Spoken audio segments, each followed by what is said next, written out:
Welcome back to the Ed Morrissey Show. As always, joining us, the Prince of Twitter, the Regent of RedState.com, Andrew Malcolm at AHMalcolm on your Twitter.coms is, not X's. Yeah, right. Yours is. Yeah, we're old school. We're definitely old school. In more ways than one, we're old school. Yeah. And just in case you see my hand during this, yeah, I had surgery on my hand, and so that's what this is. It's minor surgery, but it's just going to take some time to recover. They're not even putting him on IR, so he'll be ready for Sunday. That's right. Yeah, I plan to be in the game. Well, tonight is the Steelers game. Actually, as we're recording this, tonight's the Steelers game against the Browns. Yeah, I'm glad to see you're knocked up for that. Can't make the squad today, so but maybe by next week I can be on the squad. I don't know what I play. Left out? Splinterback? I don't know. Oh, left out is what I play in baseball, and splinterback is what I play in football. That's right. So okay. All right. I'm a two-sport guy, Andrew. I get benched in both sports. Okay. All right. So with that, all that said, while we're talking about my Mitt, you wrote about the other Mitt. Yeah. Mitt Romney has decided that we're not going to have Pierre Delecto to kick around anymore. Yeah. Well, one of the things I learned when I was working inside politics and government for 10 years was there's a lot of sincere effort made by people to do well and to do good. And like gossip in the neighborhood or news on the television, the good news doesn't get through. And so you only hear about the criminals and the people screwing up and the bad guys and all the problems. Mitt Romney is a very honorable person, in my opinion.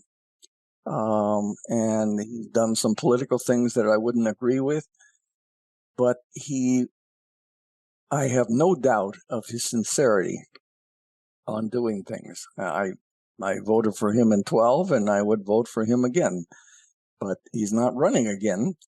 And probably wisely, he would face a stiff primary challenge, even in Utah, right, where Mormons, I think, are 40% of the population.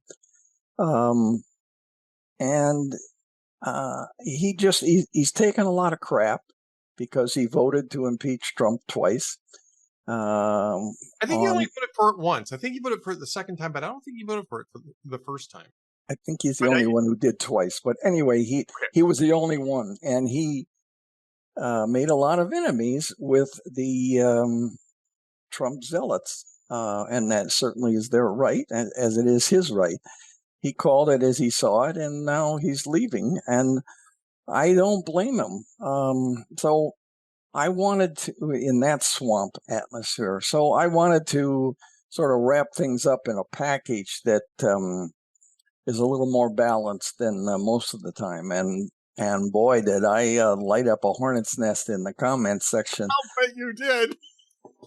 Not fans. The Red State nor the Hot Air audience are not fans of Mr. To give most of them their, of course, it's a VIP column, so they paid to get in. But to give them credit, they disagreed and vehemently disagreed, but it wasn't personal. So I'm good with that. And a lot of the places where you go these days, it is personal, you dumbass and all that stuff. So, but this wasn't, and I'm glad. I'm trying to get more of a conversation going. So I'm replying to comments, some of them regularly. There's a lot of comments on my recent memory pieces, looking back on how time has changed things in our country. So the Romney piece, it was fun to do, and I thought needed for balance purposes. These people try. You don't agree with them, but that doesn't make them bad guys. Well, and I met Mitt Romney twice, and I interviewed him one of those times. And I've always thought that he was a pretty decent sort of guy. Yeah. I didn't necessarily agree with him on some things, but I always thought he was a pretty decent sort of guy.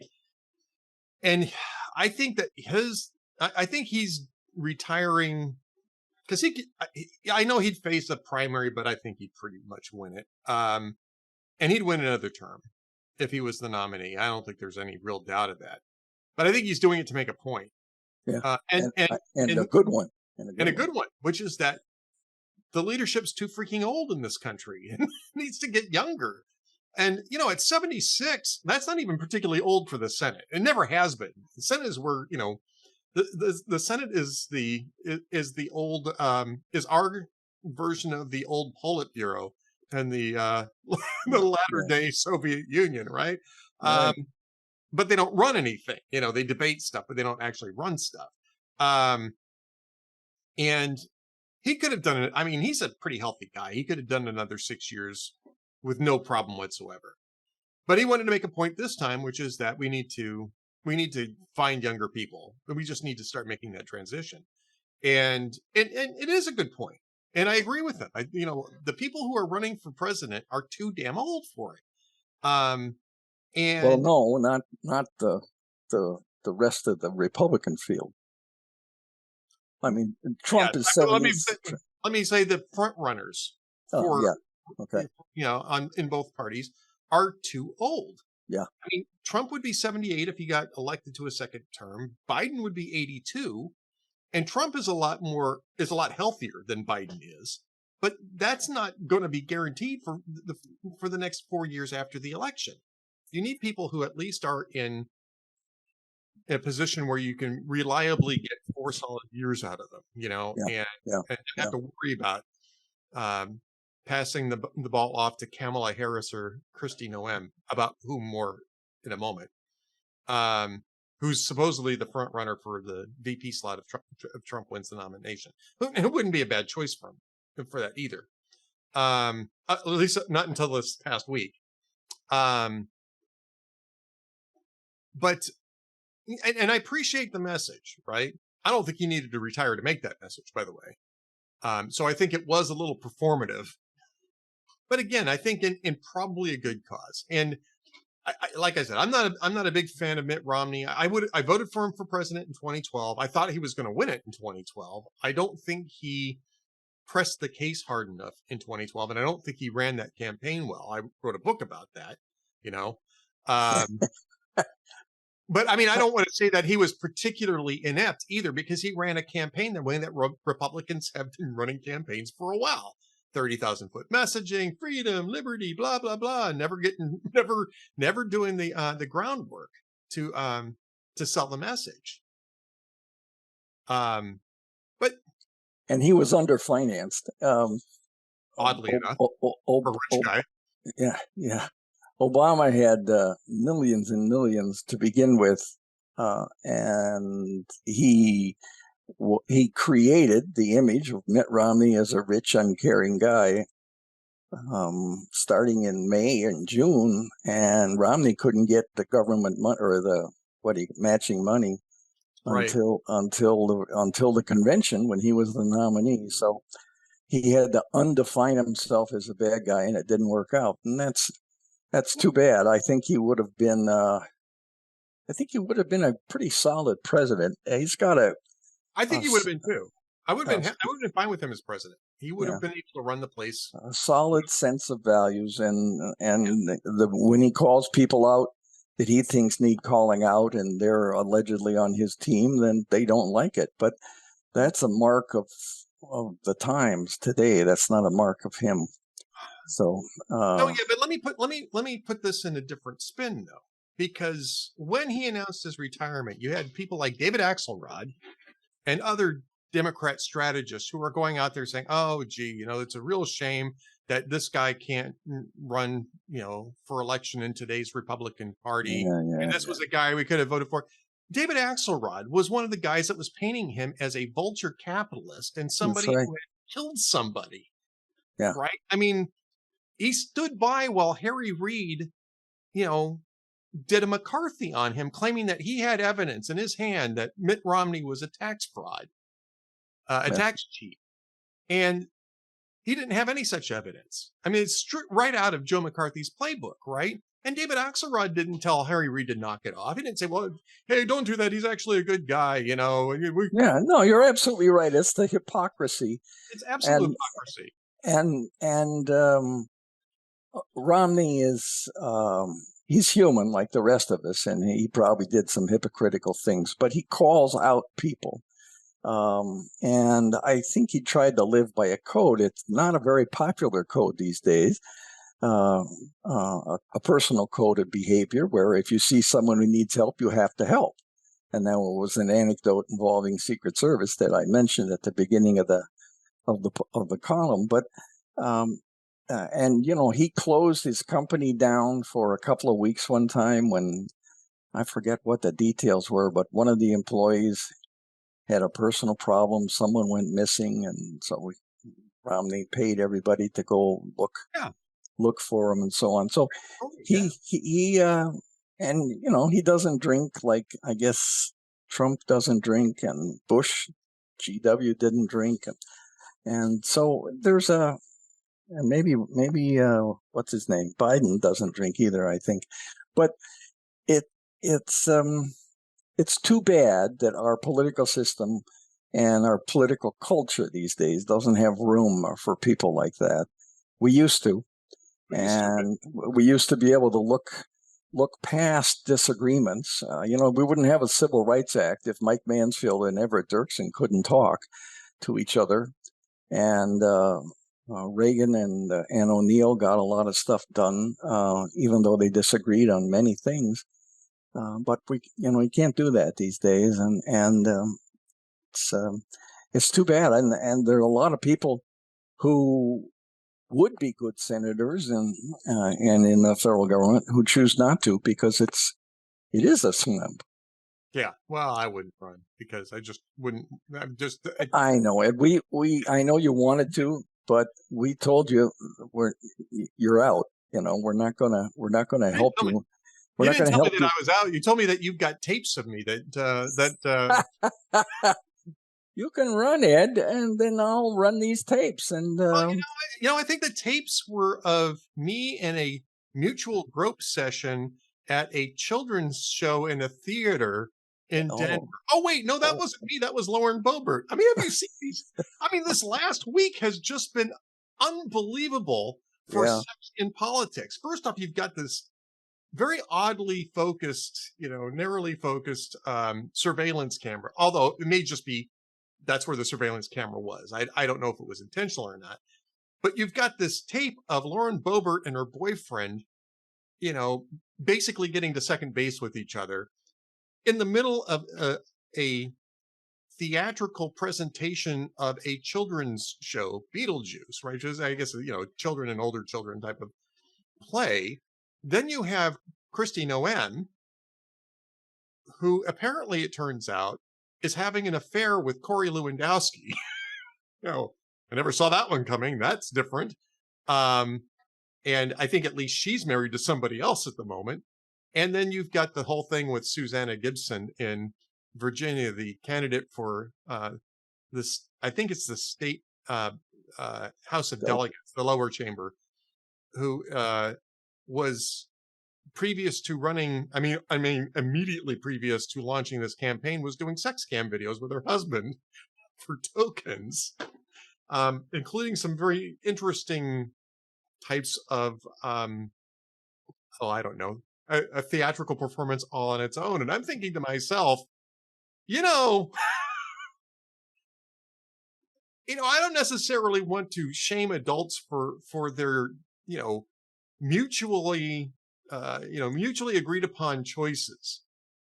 But this is kind of creepy in politics, right? I mean, absolutely. Having her breasts fondled in a theater. And it's like, get a room. If you want to, I don't have a problem with you guys doing that, but do it in a theater where people are trying to watch this, this play. It's something that you expect teenagers to do at a movie theater because teenagers can't get a room. Right. Yeah, it's a shame. The standards have changed, and I'm not going to be. I guess I am actually, but old people always saying that things used to be better. they didn't be better. They weren't better in some ways, and they are better now in other ways. But in terms of culture and behavior, it's not. And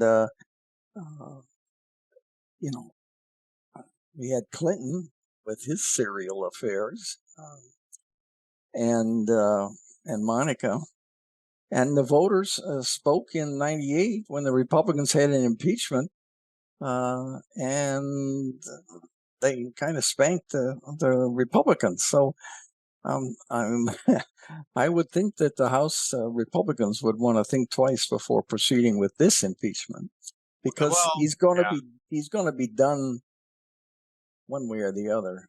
Well, anyway, they're not impeaching him. They're opening an impeachment inquiry, and I think it's a smart move because it allows them broader authority to demand documentation and testimony. Because traditionally, both the House and the Senate are limited to what's known as legislative action in terms of investigations. You have to tie it to some promise, some hint that you might take, might craft, legislation or regulation around whatever the question is and that's what they've been trying to do with this oversight thing. But now they don't have to go through that. They don't have to jump through that hoop any longer.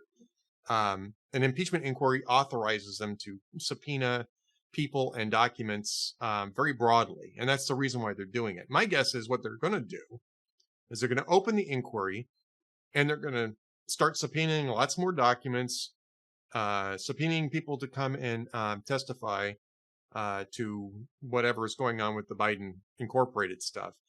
And then once they've developed enough of that, they're going to hold hearings to show it off, right? To say, this is what we're finding and we need to find out more.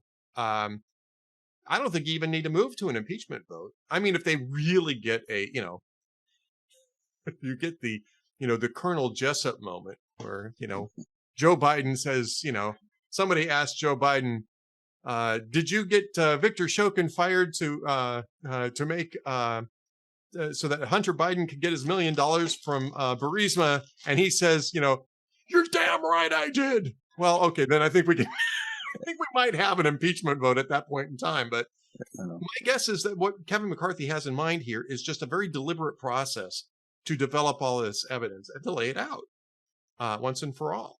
Yeah. Well, I don't have much trust in Republicans' ability to rein themselves in. Well, I mean, clearly budget stuff that's going on right now. I think you're right about that. But, just to get back to, me being an old man shaking my fist at the clouds, right? Well, do it with the good hand. Yeah, I got to do it with the good hand. I can't close this hand up yet, so I got to do it with the good hand. Yeah, I mean, just the level of personal judgment is kind of shocking. I mean, if you're going to be involved in politics, you kind of want to keep your nose clean in some of these things. And the fact that we're electing people to office that don't have very good judgment, I think, is a little disturbing. I mean, it's always ever been this. I mean, I'm old enough to remember, was it Wilbur Mills and Fannie Fox? Yeah, dancing in the fountain in Washington. Yeah, that was like almost 50 years ago. But those were exceptions in those days. Exceptions. These days, it seems like it's the rule. Nobody really has any personal restraint. Discipline. And I guess the voters collectively can make their own judgment, and they did by reelecting Clinton and spanking the Republicans for impeachment in '98. But like you, I just wish we had a little more self-discipline. If Trump had a little self-discipline in what he says about people, I think he would have been reelected.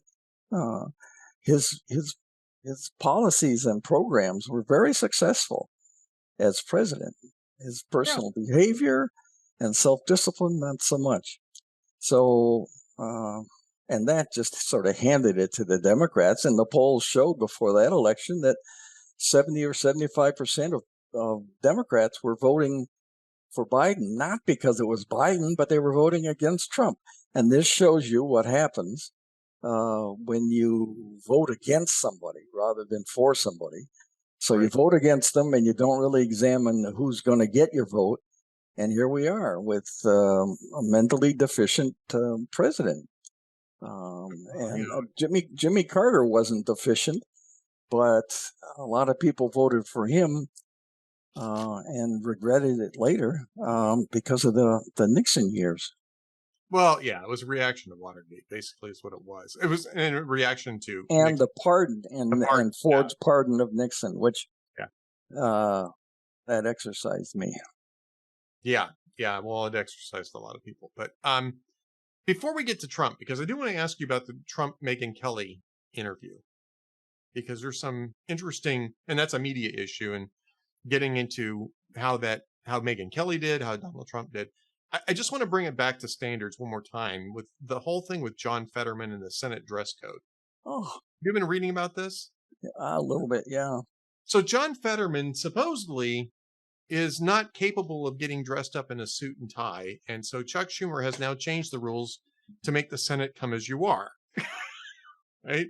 And John Fetterman's come as you are is a sweatshirt and shorts. Right? Yeah. Now, and I was talking about this with colleagues today, and I won't say who, but the colleagues, I was disgusted by this, but I wasn't quite focused on why, other than just the fact that I think the Senate is a place where you dress up. But somebody in this conversation made a really good point, which was that, Daniel Inouye and Bob Dole were able to get dressed in suits and ties, and Inouye lost an arm in defense of the country, and Dole lost the use of his arm. He still had it, but he lost the use of the arm in defense of his country. And those guys could still put on suits and ties.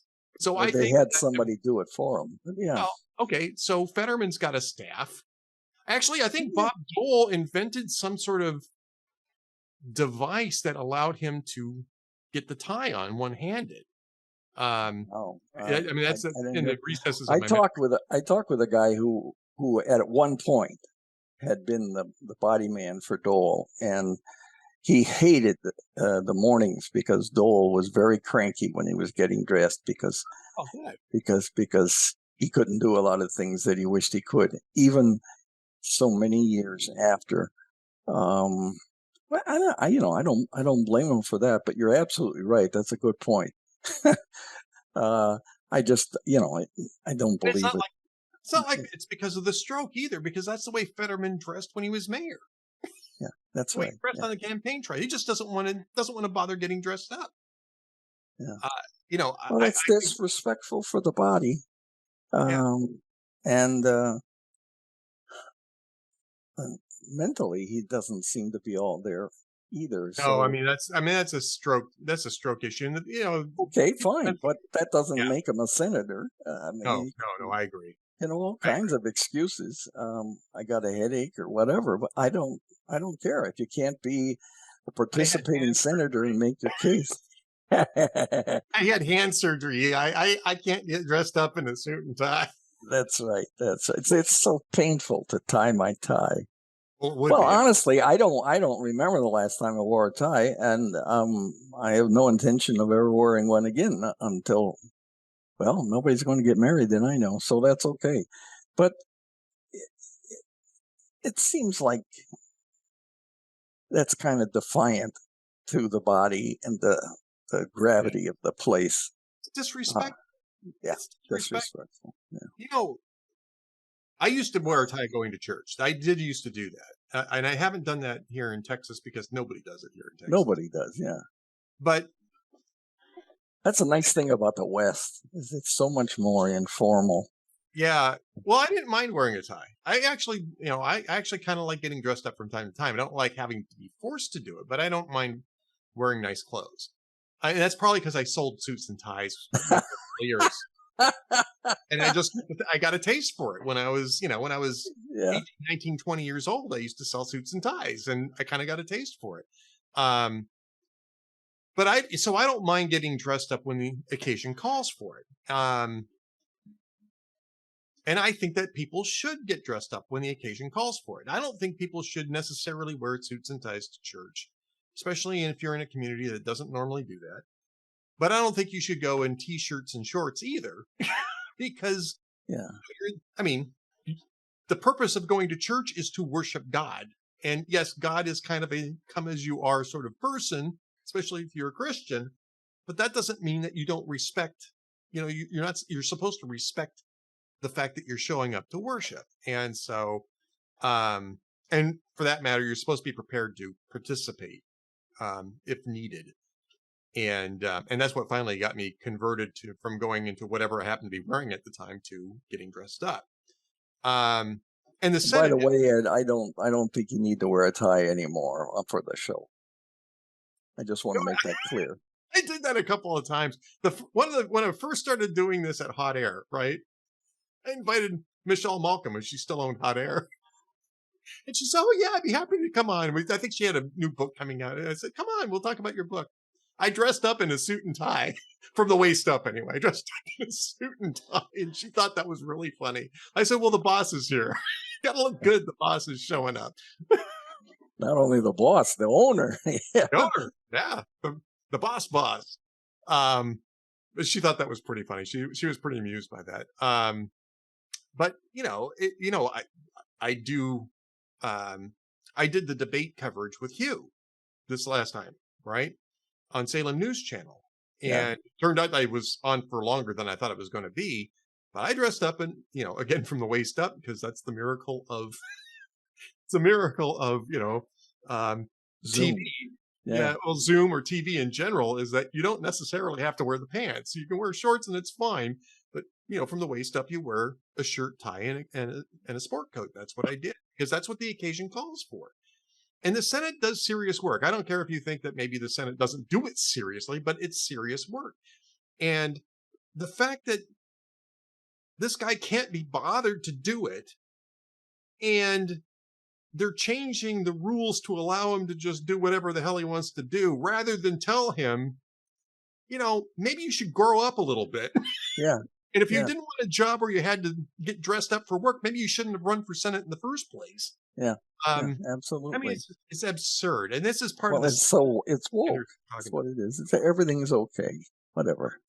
Yeah. All right. Old man shakes fists at clouds. The next topic. No, I like that line.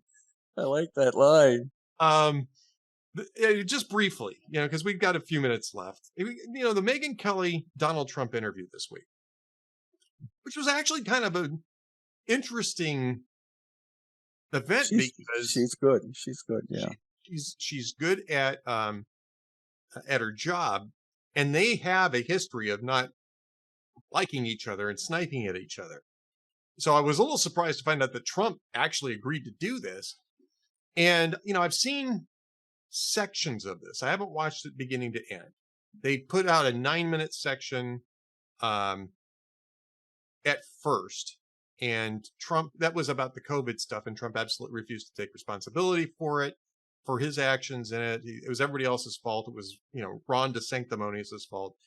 But Kelly was asking him tough questions in a very polite, professional, and even friendly manner, and he was on his best behavior in that section. He really was. I mean, he was. That's good for him. Yeah, that's smart. Smart. But then we've seen more of this come out, and he's making statements about the legal cases that are probably going to blow back in his face when it comes time to go into court. I'm not sure about the wisdom of doing this. Of course, he has to run for president. It means he's got to do these types of things. But I'm not necessarily sure that he's going to win this by going on one-on-one interviews with Brett Baier, Megyn Kelly, even Tucker Carlson. So I'm a little unsure, skeptical, I guess I'd say, about the strategy of doing this at all. But how did you think that Megyn Kelly did in these interviews? I thought she did great. I wasn't a big fan of. Wasn't a regular viewer of her show on Fox, and I wasn't a big fan. And I didn't really follow the details of her NBC episodes. But I've been watching more recently, and like Tucker on Twitter, she seems to be freer to be herself, and I find that kind of appealing. Yeah. And when I was in government and politics, in communications, I was involved with setting up interviews for the Bush campaign, and whether it was Bush or Laura Bush or Condi Rice or Rob Portman or some of the other surrogates. And you can, when you're in a position like that, you can set the rules. They come to you, they want an interview, and you could say, okay, but he can't talk about the court cases. So you're going to get dead silence if you do ask about them. So will you tell me now that you can't, that you won't ask about the details of the court cases? And if they say no, then you say no. And if they say yes, you can do it. For instance, the late night shows.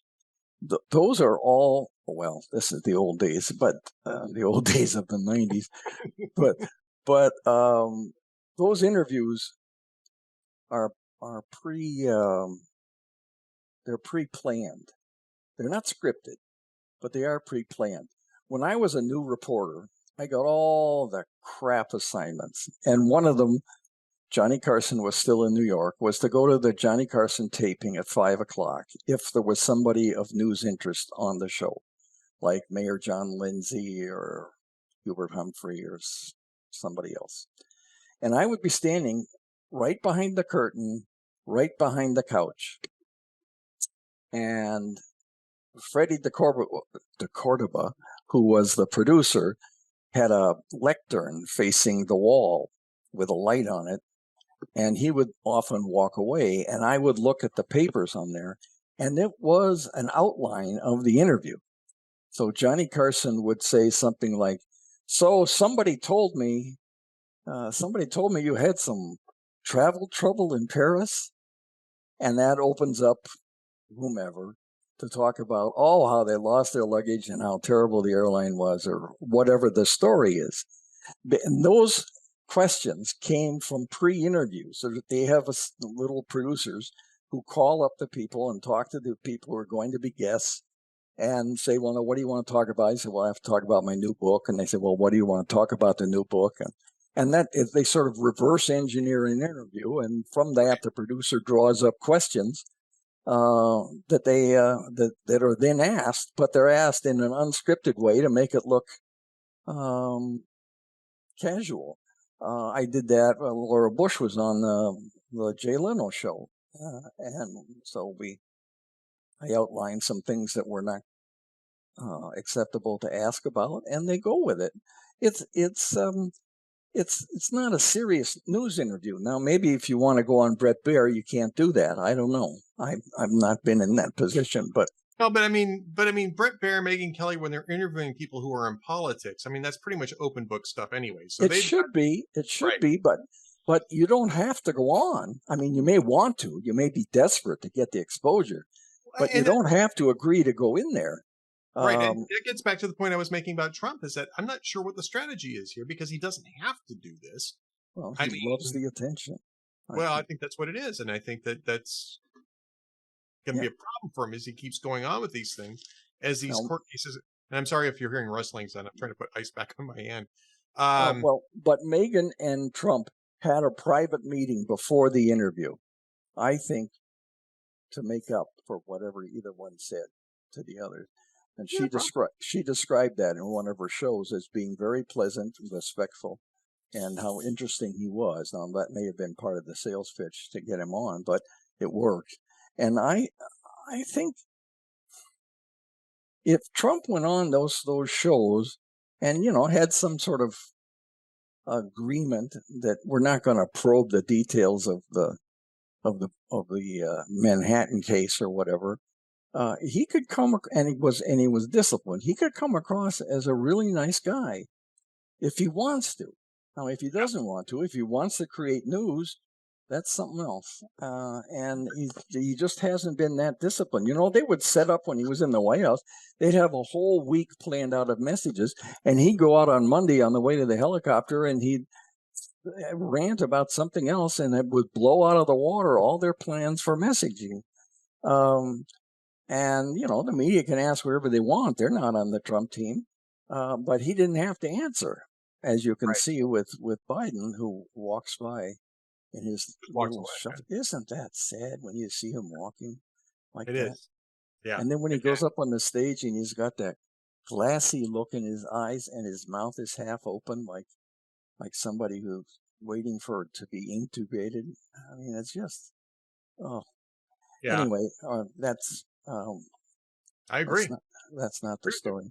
But yeah, I think Megan did a good job. And I understand Trump's doing it. I just don't understand the lack of discipline. Yeah, neither do I. And I think it's gonna come back to bite him in the butt. But we'll see. Then he'll be in the news again. I'm not. I don't. That's it. I mean, that's all it is. The fighting gets you in the news. You don't have neighborhood gossip about the lovely couple at the end of the street with 3 kids and they pay all their mortgages on time. You have gossip about the ones that are shouting and yelling in the backyard barbecue at each other and throwing things and the ones that are groping each other in a theater. In a theater. Exactly right. Exactly. All right. Well, we're just about to the end of the episode, but we got to get to the jokes of the day. And Andrew, do you have jokes for us this week? You give yours. I gotta find mine. All right, I've got a couple of them. This time I got them from the Laugh Factory. So I'm trying to switch things up. That's laughfactory.com. Give credit where credit's due. So a lady goes to the doctor and complains that her husband is losing interest in sex. The doctor gives her a pill and says, it's still kind of experimental.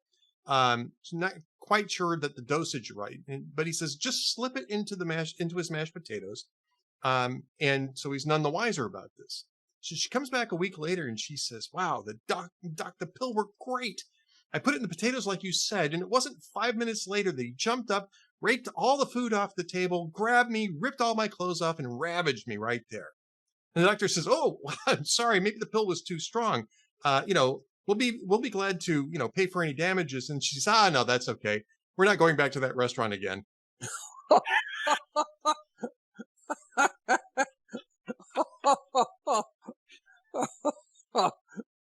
All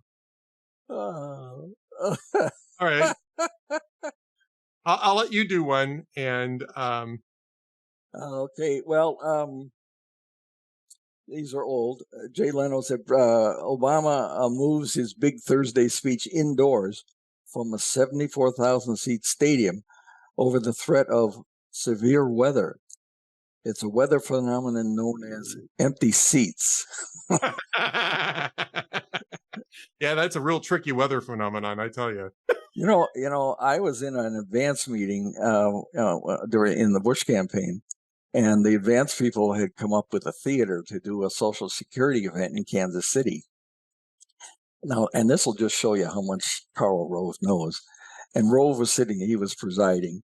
He was sitting there, and he said, "What theater was it?" And they said, "Well, it's the Shrine." That's not the name, but he said it was the Shrine. He said, "Well, as I remember, that's 12,000." And they said, "Yes, yeah, that's right." He said, "Well, why don't we go to the Masonic down on 3rd Street? That's 8,000. That'll be easier to fill up." So they did.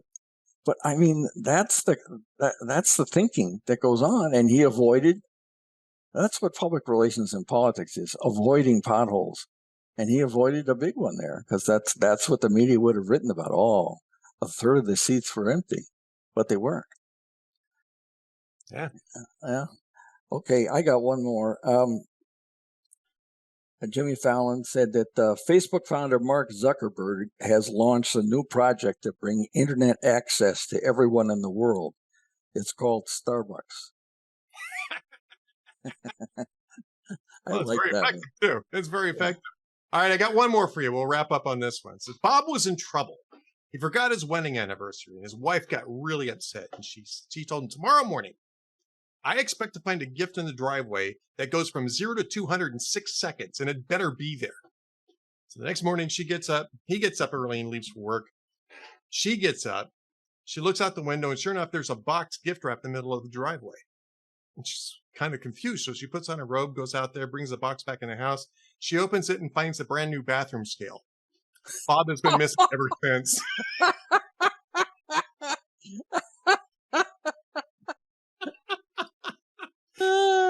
It's been missing ever since. So there you go. All right. That was from laughfactory.com, folks. And, I just like going out and poking around, looking for some. Those are good. That's a good one. That's a good one. All right.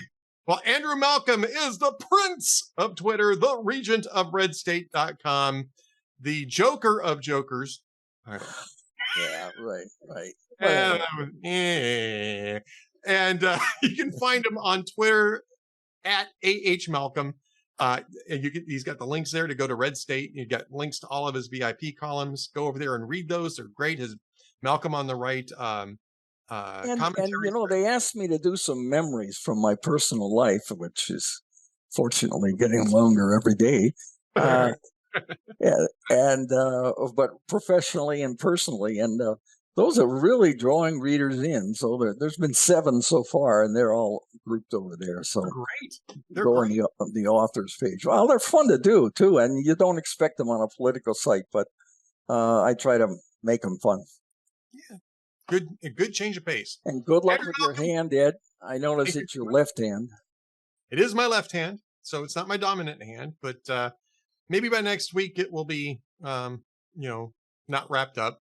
But we're wrapping up today, and next week we will do some more wrapping up and unwrapping, as the case may be. Your team better not win. The Steelers better not win tonight. Well, I guess we'll have a conversation about that next week, won't we? Probably won't, actually. Thanks, everybody. Thank you, Edward.